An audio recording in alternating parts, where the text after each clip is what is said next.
Hello, welcome back in the First Take. Okay, Westgate Las Vegas Superbook has their post-playoff odds here, post-NFL draft, excuse me, to win the title. So let's look at the squads. We're starting with the NFC East. Skip's squad in Dallas are the favorites at 3-2, followed by New York at 11-5, then Washington and Philly at 4-1. Did the odds makers get this right, Skip Bayless? No, they did not. I think they're underrating the Washington Redskins. They have my Cowboys rated correctly. I actually expected Washington and Dallas to be sort of co-favorites. In fact, to be totally objective at this moment, I would give the Redskins a slight edge over my Cowboys to win the East next year at this moment, depending on how everyone comes back to my Cowboys healthy. We have 3 off-season acquisitions: Tony Romo, Des Bryant, Orlando Scandrick. I consider them almost like free agent re-pickups to come back. Will they all come back healthy? I hope so. I think so. Need to see so. Right now, I look at what Washington did. Man, when you land Josh Norman, that's a pretty big deal to me. I give you that. I told you, Josh Doxson, he's the best wide receiver in the draft. I watched him a lot at TCU, bully for the Redskins. They got him. We talked about Sua Cravens. He's just a baller, man. He will hit people, and I think he will fit right in quickly. I'm not even sure what position he plays. Will he end up at safety or some sort of outside linebacker? He was a good pick. Way to go, Redskins. So, you know, they retained Kirk Cousins, obviously. They won the division last year, 9-7. They won their last 4 to go from 5-7 to 9-7. I don't know. They won at the Bears. They beat the Bills at home, which I was impressed with, and they won at Philly and at Dallas, not so much. But still, I think just on the quality of what they pulled off last year, then they lost, obviously, at home in the playoffs to Green Bay 35-18. But I would make them a co-favorite with my Cowboys, who will be just about all offense and not much defense. This will be easily the most explosive offense in pro football, regardless of what she read as we went to break about expected. It's not expected to be. It will be the most explosive offense. Be careful. Don't jinx yourself. Thanks to Zeke the Freak. I don't need to. This is jinx proof. Yeah. Zeke the Freak will control the football. Dallas will dominate time of possession the way they did with DeMarco Murray 2 years ago when they led the league, the NFL, in time of possession with 33 minutes to 27 for the opposition. They'll do that again this year, keep the defense off the field. I'm not sure. I have no defense of my defense, but I think you have no defense of you and Molly's New York Football Giants. I have no idea how they're the second choice here to compete in the NFC East because I think they're being overrated with their offseason acquisitions. They spent, whatever it is, $200 million to keep JPP, of course. Then they add Olivier Vernon, Damon Harrison, Janoris Jenkins, 0 Pro Bowls among the 3 and 0 playoff appearances among the 3. And you paid $200 million. What? For that? They went on? That's upgraded? Really? Eli Apple is an upgrade? I don't think so. I give you Sterling Shepard. He's a stud. He will help Odell Beckham. He'll take a little pressure off. But isn't it about time for Eli to lead the league in interceptions for a 4th time? It just feels like it's right on schedule this year for a 4th time Eli starts throwing interceptions. You're unbelievable. I don't know how much work the Giants have done in their offensive line and clearly their running game, because I think if you want to protect Eli Manning, you need to go the route of the Cowboys in doing what they did in terms of having a massive offensive line, having some semblance of a running game. We know he's got receivers. Unfortunately, we don't know how much you can rely on the other parts that he has around him. So I agree with you about the Giants, and I also agree with you about the Redskins. I think the Eagles seem destined to come in the last place. This just feels like a rebuilding year for me when it comes to the Philadelphia Eagles. In the case of the Washington Redskins, I don't believe that Kirk Cousins was a fluke. I don't think that he is what he thought he was. I think he had a lot of nerves, you know, talking about, you like that, you like that. It really annoyed me because I don't think that he deserves. I don't think he's qualified to be being in anybody's face, you know, like that. I don't think his skill sets require that. But I do love the fact that they got Josh Norman. I do love the fact that the Washington Redskins seem to be coming at you and they're trying to buffer that defense. And I think about that, and I say second place all day long. In the case of the Dallas Cowboys, clearly they had the best offseason thus far of anybody within their division. The way I look at the Dallas Cowboys, I think their offense is going to be so potent that it's not going to really matter until playoff time what the defense is going to do, because they'll be able to score enough points. It's just that come playoff time, because I do believe the Dallas Cowboys will make the playoffs. Come playoff time, I don't think they're going to be able to do much because their defense is going to let them down. When you're going up against the better teams, they'll figure out over the course of an NFL season how to somewhat neutralize that offense. Offense still going to get theirs, no doubt, but somewhat neutralize them to a point where the defense is going to have to come through. And I'm not sure that that's going to be able to happen with the Dallas Cowboys this season. Once Jalen Smith gets healthy and able to do some things, I definitely think they've got a promising future. But next year, this upcoming season, I don't believe that the Dallas Cowboys defense is going to be able to do much to save the day. I agree.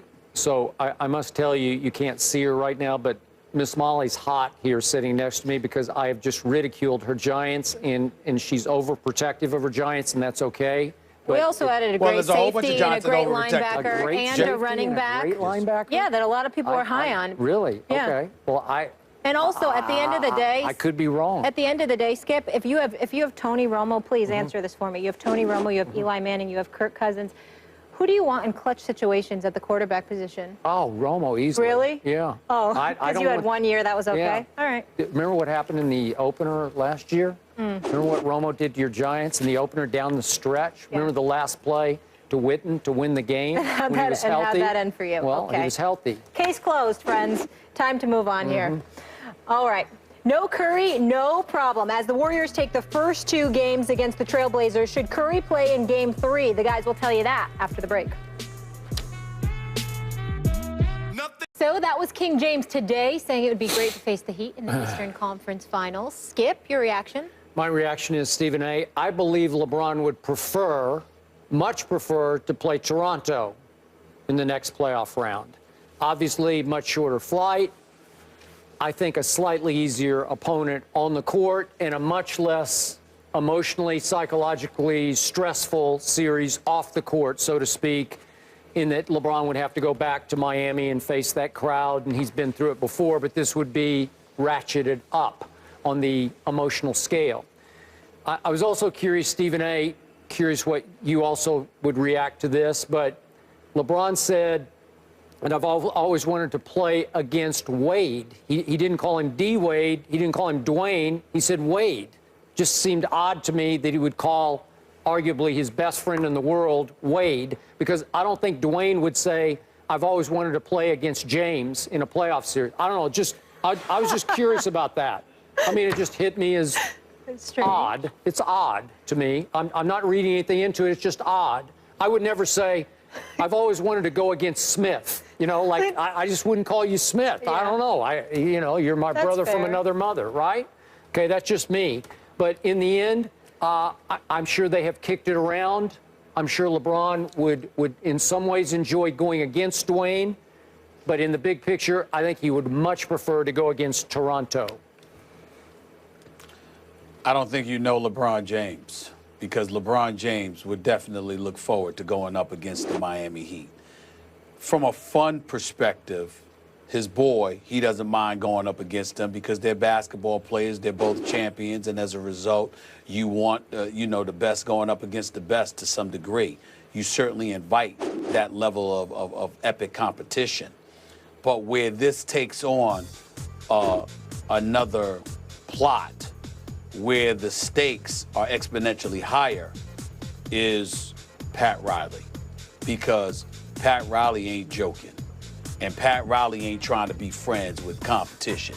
And Pat Riley is trying to annihilate you now. He's going to be classy in defeat, et cetera, et cetera. But from the moment LeBron James left, I've said this before, I'm going to say it again. Pat Riley was contemplating retirement at the time that LeBron James, right before LeBron James decided to take his talents back to Cleveland, Ohio.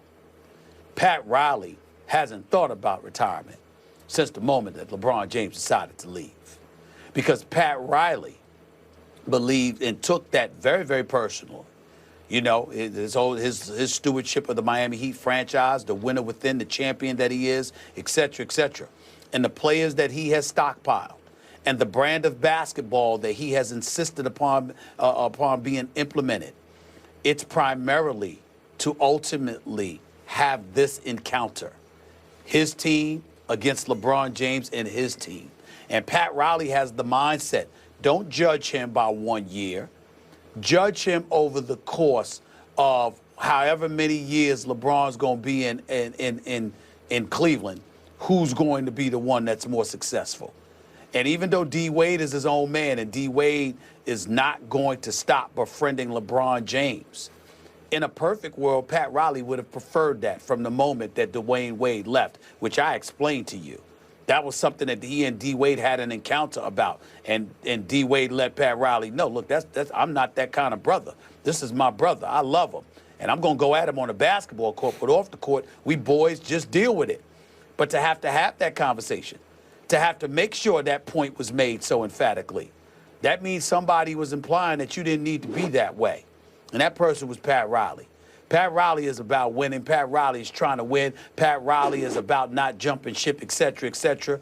And even though I'm sure he'll open the doors to LeBron if LeBron indeed wanted to return, as long as LeBron is wearing another uniform, having departed from Miami to do it is something that Pat Riley is going to embrace very personally. And those players on Miami is going to know that if it comes down to Miami versus Cleveland in the conference finals. I can promise you that. And the level of intrigue and tenacity and suspense and everything that comes with it, I mean, you live for this as a player. LeBron ain't running from that.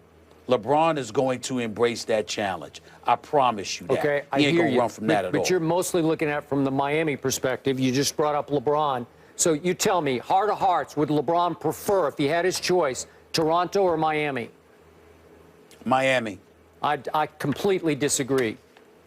He'd be foolish to think that. Why would you take the harder series, the harder route, and have to go back to Miami? Because everybody's not Skip Bayless, the San Antonio Spurs fan wishing for people to get hurt or kidnapped or something so his team can win. Some guys want that level of competition. He would rather no, you can't promise me that. You can't. I'm trying to tell you. I'm telling you what I know. Don't worry about how I know, but I know. All right. And I'm telling you, you can tell me what you see. I'm telling you what I know. And I'm telling you, when you talk about Toronto, think about the lack and the absence of suspense that would have.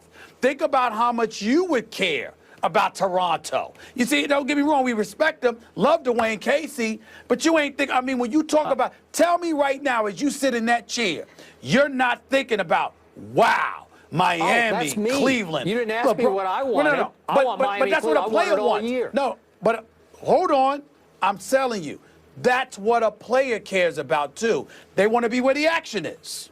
Bayless, where the action's at. We got to go to break, guys. Okay. Sorry, more First Take when we come back. That was fun, though. Stephen A's face was priceless earlier.